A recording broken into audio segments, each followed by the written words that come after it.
The rangers warned me not to look at the man in my peripheral vision. I'm a photographer, so I tried to take his picture instead. Posted by you/gamalfrank. I'm a wildlife photographer.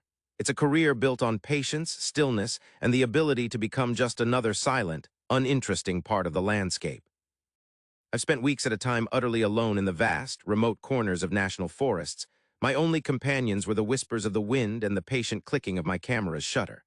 I've waited 14 hours in a cramped blind, motionless, just for a 3-second glimpse of a reclusive pine mart.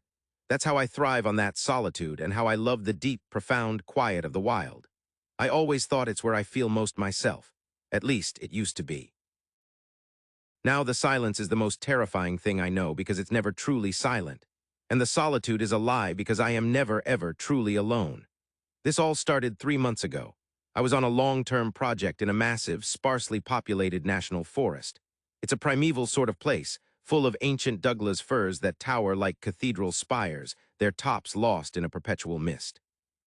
My goal was to capture a portfolio of the elusive Cascade red fox, a beautiful but notoriously shy creature. For the first few weeks, it was business as usual. I'd rise before dawn, hike miles into the backcountry, and set up, waiting for the forest to offer up its secrets. One evening, I got the shot I'd been dreaming of. A magnificent male fox, the color of its coat was of a dying fire, paused in a sun-dappled clearing, its head cocked, listening. The light was perfect, the composition was something else. I rattled off a dozen frames, my heart soaring with that pure electric thrill that only photographers know. Back at my base camp that night, I eagerly loaded the photos onto my laptop. I scrolled through, and there it was, the money shot.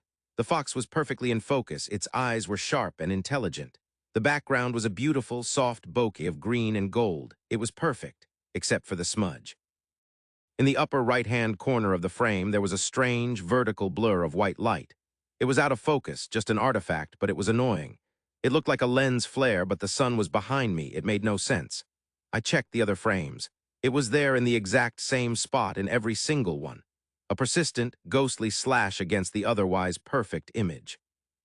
I sighed, chalking it up to some weird internal reflection in my lens, and made a mental note to clean all my gear thoroughly. A week later, I was photographing a herd of elk by a river at dawn. Again, a perfect morning. The mist was rising off the water, the great animals were silhouetted against the nascent light. It was a primordial, beautiful scene. I took hundreds of photos, and when I reviewed them later, the smudge was there. Different location, different time of day, different lens. But the same vertical, out-of-focus slash of white light, always in the upper periphery of the frame. Now I was more than annoyed. I was obsessed.